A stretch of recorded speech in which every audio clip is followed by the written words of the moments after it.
En introduction, j'ai envie de dire que plus récemment vous avez été formé, moi ça va vous paraître nouveau.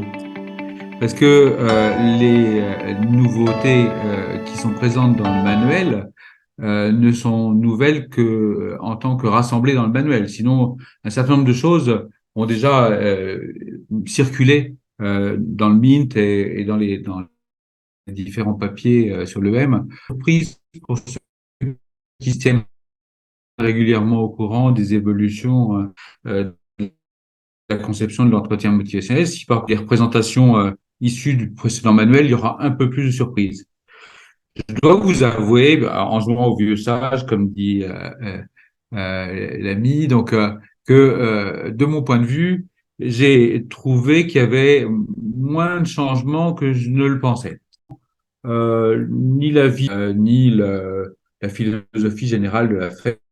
Donc, on est dans les ajustements, me semble-t-il, plutôt que dans dans les pour faire vite et rentrer dans le vif du sujet. On peut dire que d'abord, il y a le bouquin commence sur un rappel des intentions.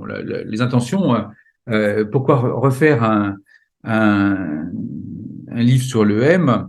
Et, et ben la réponse, elle est double. D'abord, c'est de rappeler que on peut se mettre à jour sans pour autant chercher à corriger les pratiques. C'est-à-dire que Miller rappelle que il n'y a pas d'idée de faire de la police de l'EM. Vous faites de l'EM, vous faites de l'EM, c'est sous votre responsabilité. Il y a pas de volonté de dire c'est bien ou c'est mal, même si évidemment il y a des critères de qualité qui sont diffusés. Vous avez le droit de développer votre propre pratique de l'EM.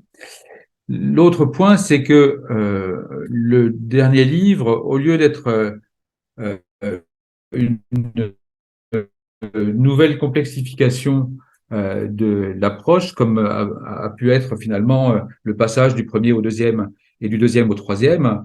Je parle dans les éditions américaines. Donc, il y a eu des livres qui se sont sans doute de plus en plus épais et somme toute de plus en plus complexes. Cette fois-ci, il y avait plutôt une volonté de simplifier la présentation de façon à la rendre plus claire et plus accessible.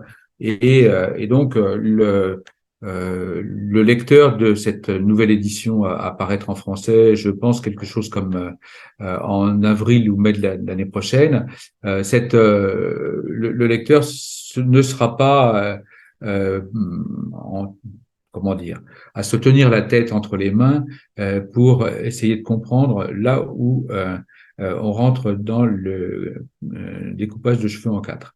Donc, le, donc, pas de police et plutôt une volonté de simplifier. Il y a quand même une évolution des ambitions puisque le titre a encore changé et que on est dans le changement et dans la croissance. C'est-à-dire que on intègre dans le champ de l'entretien motivationnel non pas forcément seulement un changement précis et on va dire situé dans une temporalité courte, mais ça peut être aussi des changements plus généraux des achievements, comme on dirait en anglais, des euh, un développement personnel, on va dire.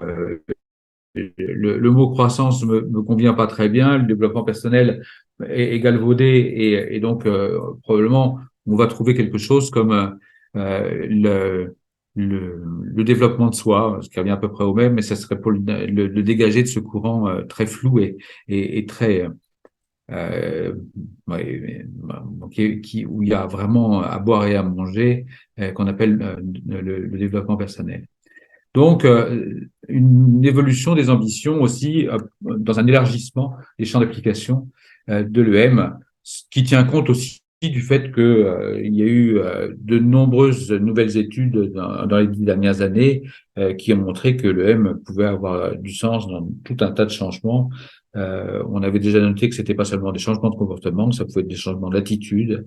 Et ben là, en l'occurrence, c'est aussi un changement général dans le sens du développement de soi. Le, le, alors après, il y a des changements de vocabulaire qui sont plus ou moins reliés à des changements conceptuels. Il y en a certains qui sont peu reliés à des changements conceptuels. Quand on propose de changer processus pour tâche, je vous avoue que je pense que ça veut dire à peu près la même chose. L'idée, c'est plutôt d'insister sur le fait que on n'est pas dans une succession de processus, mais plutôt dans la superposition de tâches qui vont arriver successivement, mais qui vont se prolonger toutes les quatre pendant toute la durée de la relation. Et donc, c'est l'idée de sortir de cette représentation en escalier pour dire que petit à petit, on va passer de ce que vous connaissez, que je ne veux pas renommer, les processus devenant une espèce de tâche de fond au à mesure qu'on l'intègre, qu'on les intègre dans notre pratique. Il y a un autre changement qui va strictement rien changer pour nous parce que ils proposent de changer writing reflex pour fixing reflex, c'est-à-dire réflexe de redressement pour réflexe de réparation. Et je dois vous avouer que nous, on pour dire fixing reflex parce que ça, c'est quand même l'idée de réparer et de corriger ces deux idées quand même fort proches. Il y a des choses qui changent un petit peu plus, comme par exemple ask, offer, ask plutôt que ask, provide, ask, c'est-à-dire plutôt que demander, fournir, demander, offrir, demander. Là, je dirais qu'on peut intégrer offrir à la place de fournir. Je sais que parmi nous, il y a un certain nombre de personnes qui disent demander, partager, demander. Je suis pas très pour ça parce que je pense que le partage, c'est l'ensemble. Mais en tout cas, justement, une démarche généreuse et quelque chose qui peut être euh, euh,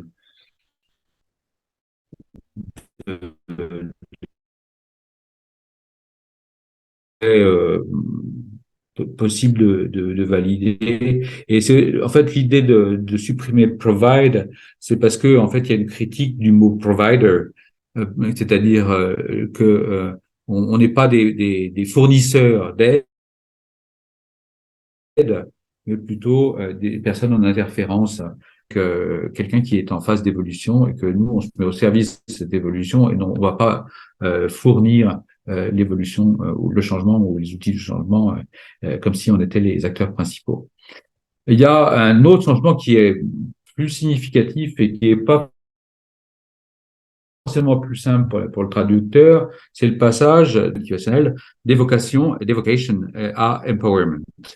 Alors pourquoi c'est pas simple? Eh bien, tout simplement parce que empowerment, c'est la croix et la bannière pour trouver une traduction stable. En fait, beaucoup de choses ont été dites pour définir empowerment et il est tout à fait clair que il y a pratiquement autant de définitions que d'utilisateurs du mot. Et là, ce qu'on peut dire, c'est que on peut quand même relever ce qu'est l'intention. Alors l'intention, c'est d'abord, elle est double. Elle est de supprimer cette anomalie qui est de nommer de la même façon un des quatre traits de l'esprit et un des quatre processus de l'entretien qui portent quand même à confusion. Et donc d'essayer d'en nommer un autrement qu'evocation, c'est donc un des arguments pour passer à empowerment. L'autre étant que l'idée générale, c'est de valoriser et de soutenir la capacité à changer. Et donc, c'est grosso modo dans le livre quelque chose qui est autour du renforcement de l'autonomie. Et donc, autonomisation ne nous paraît pas forcément très bon, parce que ça serait juste de dire va, débrouille-toi. Capacitation est un mot très laid et assez obscur. Donc, on sera plutôt dans la traduction sur le renforcement de l'autonomie. euh, c'est quand même plus large que le terme initial d'évocation, dans lequel Miller Gronick mettait essentiellement la tâche, l'état d'esprit qui consiste à ne pas remplir une urne qui serait réputée vide avec des arguments en faveur du changement et de la capacité de changer. C'est plutôt d'essayer de sortir de cette urne qui est en fait réellement remplie et de mettre à l'extérieur ça reste ça, mais ça reste ça dans un cadre qui est un peu plus large et qui intègre le renforcement de la capacité à faire chez la personne. Est-ce que ça va comme ça? Je suis à peu près, je vais pas trop vite. Bon, tant mieux parce que Oui, oui, c'est très bien. si ça va, je continue à ce rythme-là. Euh, Après, dans le livre, il y a un effort assez sensible de mettre en relation l'entretien motivationnel et d'autres approches, afin d'en faciliter l'intégration. Alors, ça a été relevé des reprises de notions de Rogers, hein, et c'est vrai que je me rappelle pas dans la troisième édition anglaise que il y a eu beaucoup de choses dites sur l'authenticité et la congruence, qui sont des concepts tout à fait rogeriens. Et là, c'est noté, et je pense que c'est parce que je crois qu'il y a un travail important de nouveau sur l'attitude et l'importance de l'attitude de l'intervenant pour les progrès du client. Il y a aussi un travail qui rapproche un petit peu, et ça m'a un peu plus surpris, de Prochaska, avec deux éléments un petit sous-chapitre, une petite section qui s'appelle Planting Seeds, c'est-à-dire planter des graines. C'est-à-dire qu'est-ce qu'on fait quand on voit qu'il y a euh, pas grand-chose à tirer de discours changement d'une personne. Et ça rappelle un peu la précontemplation des stades de changement. Et puis il y a aussi une section qui s'appelle Support Persistence, c'est-à-dire soutenir le changement, soutenir le maintien du changement, qui rappelle là aussi le stade de maintien de processus de Clementi. Mais c'est pas seulement ça, alors c'est ça probablement, mais c'est aussi comment faire euh, de la thérapie comportementale cognitive de prévention de la rechute sur un mode motivationnel. Donc là aussi, il y a quelque chose qui est intégratif, on va dire. Euh, et là, encore plus étonnant, il y a un rapprochement avec l'approche psychodynamique. D'abord, il y a une section qui est réservée à de nombreuses fois dans les chapitres qui s'appelle For Therapists, c'est-à-dire pour les thérapeutes et donc pour les psychothérapeutes, s'entend, et où les auteurs, alternativement Bill Miller et Steve Rollnick, font un lien entre la pratique de l'entretien motivationnel et la pratique de la psychothérapie. Et donc, il y a des choses qui sont dites dans ces sections qui sont manifestement une volonté de rapprocher le M de l'approche psychodynamique. Et puis, il y a même y compris un petit, un petit paragraphe, hein, enfin un peu plus qu'un paragraphe, une page, quelque chose comme ça, où Bill Miller parle de ce qu'il appelle l'ambivalence verticale. Ça, j'avais jamais lu ça nulle part. Je sais pas si vous l'aviez déjà entendu, l'ambivalence verticale. Je vois 5 personnes et j'en vois au moins 2, 3 qui font le nom de la tête, donc on va les considérer comme représentatives. Et en fait, Bill Miller parle d'une situation qu'on connaît globalement assez bien, hein, c'est-à-dire où on aurait des arguments en faveur des arguments conscients en faveur du changement et des freins qui seraient inconscients. Et donc il y a une espèce verticalité de l'ambivalence, au sens où le conflit, il est entre quelque chose de conscient, qui serait j'aurais intérêt à changer, et quelque chose d'inconscient, j'y arrive pas et je comprends pas pourquoi. Et donc là, on voit bien que là, il y a quelque chose qui peut se traiter à travers un processus d'élaboration qui relève pas forcément que de l'EM, mais où il y a un travail d'approfondissement de l'empathie qui va aller jusqu'à éventuellement la recherche de quelque chose qui consisterait à verbaliser ces freins inconscients. Et puis, je conclurai là-dessus parce que après tout, il y aura un peu de place à la discussion. Euh, il y a beaucoup aussi de précisions sur les approches entre guillemets techniques. Je déteste le mot pour l'entretien motivationnel, mais comme ça vous comprendrez plus facilement, je pense, de ce dont je veux parler sur les outils de base, on va dire, et puis sur l'efficacité de l'EM. Et ça, là, je pense que les plus récemment formés seront certainement pas surpris ni désarçonnés. Euh, Se rajoute à l'importance de favoriser l'émergence et l'approfondissement du discours changement, la réduction du discours maintien. La, dans le même esprit, il y a ce qui est la réduction du rapport entre le discours maintien et le discours changement. Là, on retrouve en fait ce qu'on avait déjà vu euh, une décennie auparavant dans l'EM chez les adolescents et les jeunes adultes, hein, où il avait été noté que chez les adolescents et les jeunes adultes, la réduction du discours maintien était équivalente en termes de la réduction du discours maintien avait, oh là là, attendez, oui, la réduction du discours maintien avait la même valeur pronostique que l'augmentation du discours changement. Et ça avait déjà été noté donc pour les jeunes bénéficiaires de l'EM. Et puis là, ça a été donc étendu avec les études dédiées sur la réduction du discours maintien et donc la réduction du rapport entre le discours maintien et le discours changement. Et puis, il y a aussi des choses qui sont dites autour des valorisations. Alors donc, il est relevé à quel point les valorisations sont extrêmement importantes pour améliorer le pronostic en termes de changement.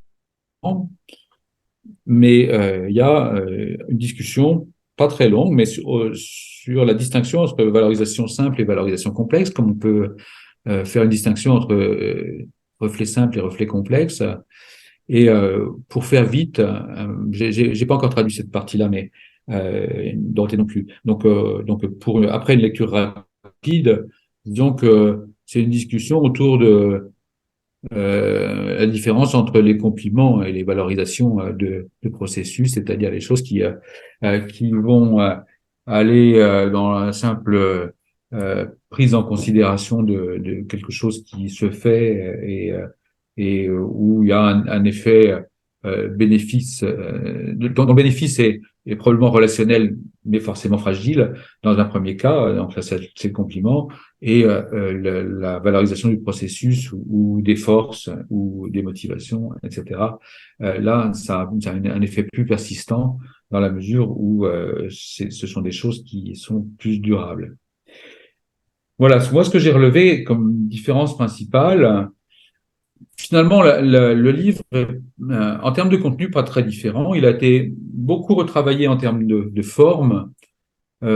C'est pas présenté dans le même ordre, par exemple. Hein, les choses ne sont peut-être pas aussi linéaires qu'elles pourraient l'être dans la troisième édition, mais c'est plutôt, euh, on va dire, du simple vers le complexe, c'est-à-dire de l'explicite et évident vers un regard plus approfondi à l'intérieur de la mécanique de l'EM.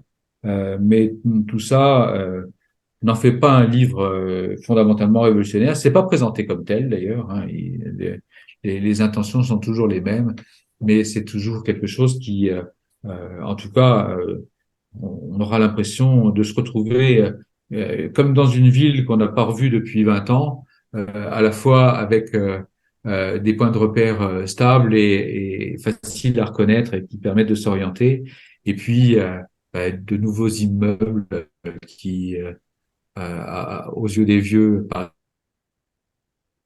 laids, aux yeux des jeunes paraissent beaux, mais qui, en l'occurrence, font que on est, bon, on voit que le temps passe et qu'on vieillit. Voilà, j'en suis là, Merci de Philippe. ma réflexion.